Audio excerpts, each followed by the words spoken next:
हाँ जी बेटा, chapter 5th करते पे ਆਪਾਂ exercise 5.2 exercise guideline at different stages of growth and development. ਇਹਦੇ ਵਿੱਚ ਬੇਟਾ ਇੱਕ ਚਾਰਟ ਬਣਿਆ ਹੋਇਆ। ਚਾਰਟ ਦੇ ਅਕੋਰਡਿੰਗ ਪਹਿਲਾਂ ਏਜ ਲੈਸ ਦੈਨ 1 ਈਅਰ, ਮਤਲਬ 1 ਸਾਲ ਤੋਂ ਘੱਟ ਜਿਨ੍ਹਾਂ ਦੀ ਏਜ ਆ।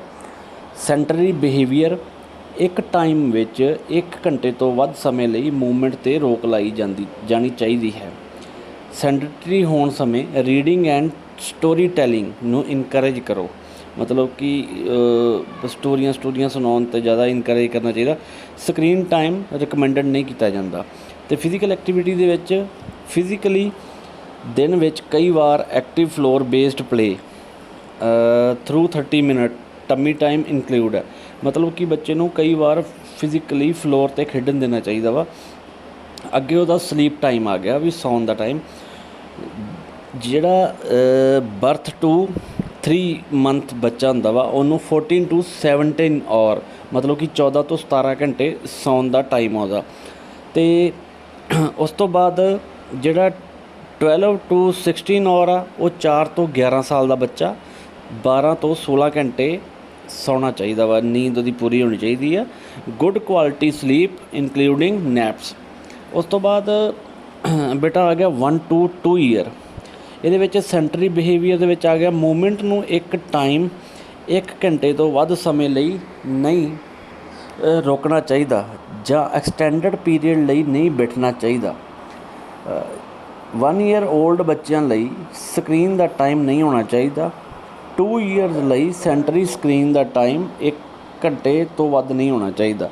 ਰੀਡਿੰਗ ਐਂਡ ਸਟੋਰੀ ਟੈਲਿੰਗ ਸੁਣਾਉਣ ਲਈ ਇਨਕਰੇਜ ਕਰੋ। ਉਸ ਤੋਂ ਬਾਅਦ ਬੇਟਾ ਇਹਦਾ ਫਿਜ਼ੀਕਲੀ ਐਕਟੀਵਿਟੀ ਐਟਲੀਸਟ 180 ਮਿੰਟ। ਕਈ ਤਰ੍ਹਾਂ ਦੀਆਂ ਫਿਜ਼ੀਕਲ ਐਕਟੀਵਿਟੀਜ਼ ਇਨਕਲੂਡ ਹਨ, ਜਿਸ ਵਿੱਚ ਮੋਡਰੇਟ ਟੂ ਵਿਗਰਸ ਇੰਟੈਂਸਿਟੀ ਵਾਲੀ ਫਿਜ਼ੀਕਲ ਐਕਟੀਵਿਟੀ ਸਪਰੈਡ ਥਰੂ ਦਾ ਡੇ ਹੋਣੀ ਚਾਹੀਦੀ ਹੈ। ਮਤਲਬ ਕਿ ਪਹਿਲਾਂ ਤਾਂ ਮੋਡਰੇਟ ਮਤਲਬ ਕਿ ਨੋਰਮਲ ਹੋਣੀ ਚਾਹੀਦੀ ਹੈ, ਵਿਗਰਸ ਮਤਲਬ ਕਿ ਥੋੜ੍ਹੀ ਜਿਹੀ ਹਾਰਡ ਹੋਣੀਆਂ ਚਾਹੀਦੀਆਂ, ਕੰਪਲੈਕਸ ਇੰਟੈਂਸਿਟੀ ਵਾਲੀਆਂ ਫਿਜ਼ੀਕਲ ਐਕਟੀਵਿਟੀਜ਼ ਇਹਦੀਆਂ ਹੋਣੀਆਂ ਚਾਹੀਦੀਆਂ। ਉਸ ਤੋਂ ਬਾਅਦ ਬੇਟਾ ਆ ਗਿਆ ਜੀ ਸਲੀਪ ਟਾਈਮ। ਜਿਹੜਾ 1 to 2 ਈਅਰ ਵਾਲੇ ਬੱਚੇ ਹੁੰਦੇ ਆ ਉਹਨਾਂ ਨੂੰ 11 ਤੋਂ 14 ਘੰਟੇ ਗੁੱਡ ਕੁਆਲਿਟੀ ਸਲੀਪ ਚਾਹੀਦੀ ਹੁੰਦੀ ਆ, ਇਨਕਲੂਡਿੰਗ ਨੈਪਸ। ਅਤੇ regular sleep and ਵਾਕਅਪ time.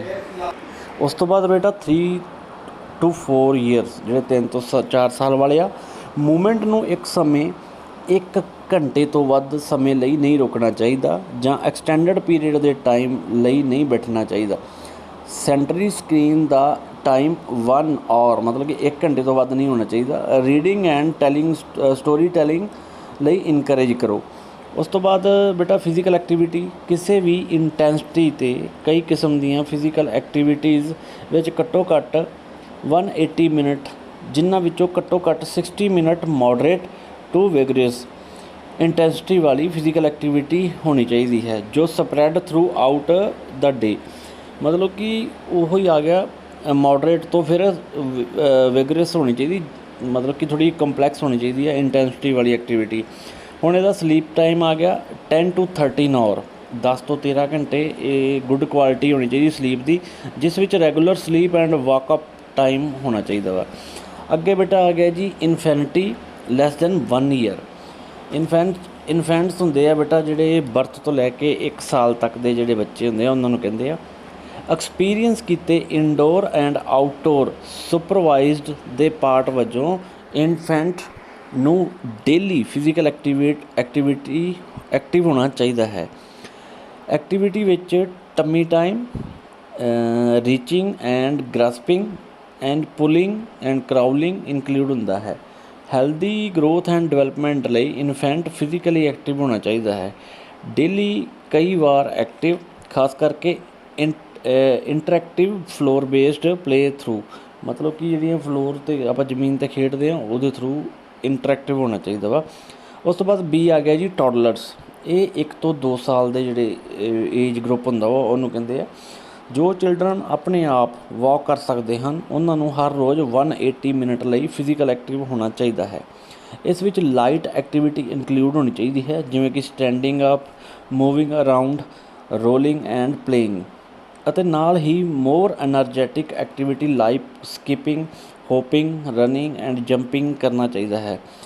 Active play ਜਿਵੇਂ ਕਿ ਕਲਾਈਮਿੰਗ ਫਰੇਮ ਦੀ ਵਰਤੋਂ ਕਰੋ, riding a bike, playing in water, chasing game and ball games ਇਸ ਏਜ ਗਰੁੱਪ ਲਈ ਅੱਗੇ ਵਧਣ ਦਾ ਸਭ ਤੋਂ ਬੈਸਟ ਵੇ ਹੈ। ਹਾਂਜੀ ਬੇਟਾ, ਸੀ ਪਾਰਟ ਹੈਗਾ ਜੀ ਆਲ ਚਿਲਡਰਨ ਏਜਡ ਅੰਡਰ 5, ਜਿਹੜੇ 5 ਸਾਲ ਤੋਂ ਅੰਡਰ ਆ ਜਾਂਦੇ ਆ, ਸਾਰੇ ਆ ਜਾਂਦੇ। 5 ਸਾਲ ਤੋਂ ਘੱਟ ਏਜ ਦੇ ਚਿਲਡਰਨ ਨੂੰ ਲੌਂਗ ਪੀਰੀਅਡ ਲਈ ਇਨਐਕਟਿਵ ਨਹੀਂ ਹੋਣਾ ਚਾਹੀਦਾ, ਐਕਸੈਪਟ ਜਦੋਂ ਉਹ ਸੌ ਰਹੇ ਹੋਣ, watching TV, travelling by car, train, bus ਰਾਹੀਂ ਲੌਂਗ ਪੀਰੀਅਡ ਲਈ ਕਰਨਾ ਚਿਲਡਰਨ ਹੈਲਥ ਐਂਡ ਡਿਵੈਲਪਮੈਂਟ ਲਈ ਚੰਗਾ ਨਹੀਂ ਹੈ। ਉੱਥੇ ਇਹ ਗਰੋਵਿੰਗ ਐਵੀਡੈਂਸ ਹੈ ਕਿ ਇਸ ਤਰ੍ਹਾਂ ਦਾ ਬਿਹੇਵੀਅਰ ਪੂਅਰ ਹੈਲਥ ਦੇ ਰਿਸਕ ਨੂੰ ਇਨਕਰੀਜ਼ ਕਰ ਸਕਦਾ ਹੈ। ਉਹਨਾਂ ਨੂੰ ਉਸ ਐਕਟੀਵਿਟੀ ਵਿੱਚ ਇਨਵੋਲਵ ਹੋਣਾ ਚਾਹੀਦਾ ਹੈ ਜਿਸ ਵਿੱਚ ਆਲ ਮੇਜਰ ਮਸਲ ਗਰੁੱਪ ਦੀਆਂ ਮੂਵਮੈਂਟਸ, ਭਾਵ ਦ ਲੈਗਸ, ਦ ਬਟਕਸ, ਸ਼ੋਲਡਰ, ਆਰਮਸ ਇਨਕਲੂਡ ਹਨ, and trunk from the one place to another place. Energetic play like climbing frame, riding a bike, more energetic bouts of activity, for example running and chasing game, walking, skipping to shops, a friend's home, a park, or to and from a school. Second ਹੈਗਾ ਬੇਟਾ exercise guidelines for children and youth 5 to 17 year. ਇਸ group ਵਿੱਚ ਇਹ recommendation health children and 5 to 17 year age ਦੇ youth ਲਈ appropriate ਹਨ, ਚਾਹੇ ਉਹ ਜੈਂਡਰ, ਰੇਸ, ਐਥਨੀਸਿਟੀ ਔਰ ਸੋਸ਼ੀਓ ਇਕਨੋਮਿਕ ਸਟੇਟਸ ਦੀ ਹੋਵੇ।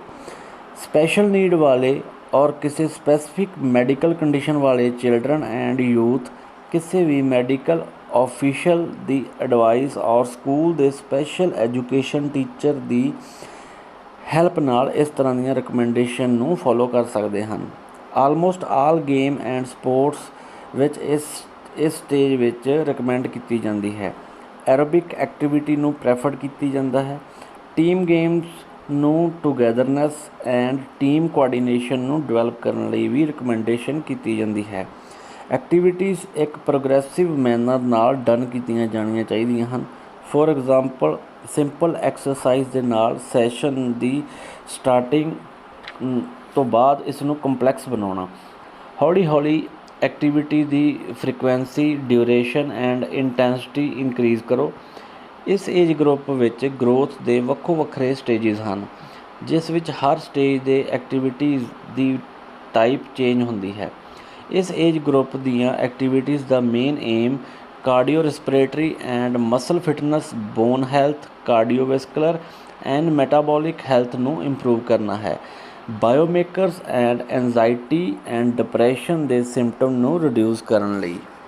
ਹੁਣ ਬੇਟਾ ਇਹਦੇ ਵਿੱਚ ਚਾਰਟ ਆ ਗਿਆ। ਪਹਿਲਾਂ ਇੰਟੈਂਸਿਟੀ ਦੇ ਵਿੱਚ ਮੋਡਰੇਟ ਟੂ ਵੈਗਰਸ, ਮਤਲਬ ਕਿ ਪਹਿਲਾਂ ਸਿੰਪਲ ਤੋਂ ਸਟਾਰਟ ਕਰੋ, ਫਿਰ ਥੋੜ੍ਹਾ ਜਿਹਾ ਕੰਪਲੈਕਸ ਵੱਲ ਚਲੇ ਜਾਓ। ਉਸ ਤੋਂ ਬਾਅਦ ਵੋਲੀਅਮ ਐਂਡ ਡਿਊਰੇਸ਼ਨ, ਮਤਲਬ ਕਿੰਨਾ ਟਾਈਮ ਹੋਣਾ ਚਾਹੀਦਾ। ਐਟਲੀਸਟ 1 ਆਵਰ ਇਨ ਏ ਡੇ, ਇੱਕ ਦਿਨ ਦੇ ਵਿੱਚ 1 ਘੰਟਾ ਜ਼ਰੂਰ ਕਰਨਾ ਚਾਹੀਦਾ। More than 60 minute will be provide additional health benefit. ਅੱਗੇ ਜੀ ਫ੍ਰੀਕੁਐਂਸੀ ਆ ਗਈ। ਫ੍ਰੀਕੁਐਂਸੀ ਦੇ ਵਿੱਚ 1 ਸੈਸ਼ਨ ਆਫ 1 ਆਵਰ, ਮਤਲਬ 1 ਘੰਟੇ ਦਾ ਇੱਕ ਸੈਸ਼ਨ ਕਰੋ, ਜਾਂ 2 ਸੈਸ਼ਨ ਕਰ ਲਓ 30 ਮਿੰਟ ਦੇ। ਨੈਕਸਟ ਹੈਗਾ ਜੀ type of activity. Aerobic basis exercise for strengthening of muscle, fundamentals activities like jumping, running, throwing, turning, twisting etc. ਇਹਦੇ ਵਿੱਚ ਸ਼ਾਮਲ ਹੁੰਦੀਆਂ ਹਨ। ਅੱਗੇ ਬੇਟਾ ਇਹਦੇ ਬੈਨੀਫਿਟਸ ਆ ਗਏ। ਬੈਨੀਫਿਟਸ ਦੇ ਵਿੱਚ ਰੈਗੂਲਰ ਐਕਸਰਸਾਈਜ਼, ਮਸਕੂਲੋਸਕੈਲਟਲ ਸਿਸਟਮ ਜਿਵੇਂ ਬੋਨਸ, ਮਸਲ ਅਤੇ ਜੁਆਇੰਟ ਆ ਗਏ। ਕਾਰਡੀਓਵੈਸਕੂਲਰ ਸਿਸਟਮ ਦੇ ਵਿੱਚ ਹਾਰਟ ਅਤੇ ਲੰਗਸ ਆ ਗਏ। ਨਿਊਰੋਮਸਕੂਲਰ ਸਿਸਟਮ ਦੇ ਵਿੱਚ ਕੋਆਰਡੀਨੇਸ਼ਨ, ਮੂਵਮੈਂਟ ਕੰਟਰੋਲ ਆ ਗਿਆ। ਮੋਟਰ ਲਰਨਿੰਗ ਆ ਗਈ and maintain health and composition ਆ ਗਈ।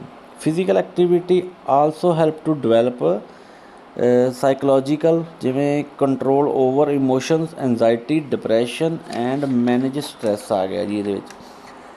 ਐਂਡ ਸਾਈਕੋਲੋਜੀਕਲ ਐਸਪੈਕਟ ਦੇ ਵਿੱਚ ਆ ਗਿਆ ਇੰਟਰੈਕਸ਼ਨ, ਇੰਟੀਗ੍ਰੇਸ਼ਨ, ਲੀਡਰਸ਼ਿਪ ਆ ਗਿਆ। ਰਿਜ਼ਲਟ ਇਨ ਹੈਲਥ ਬਿਹੇਵੀਅਰ ਦੇ ਵਿੱਚ evidence to tobacco, alcohol, drugs ਆ ਗਿਆ। And promote academic performance. Activity ਦੇ ਵਿੱਚ ਆ ਗਿਆ ਜੀ play games, sports, recreation, physical education, unplanned to planned exercise with or within family, school and community.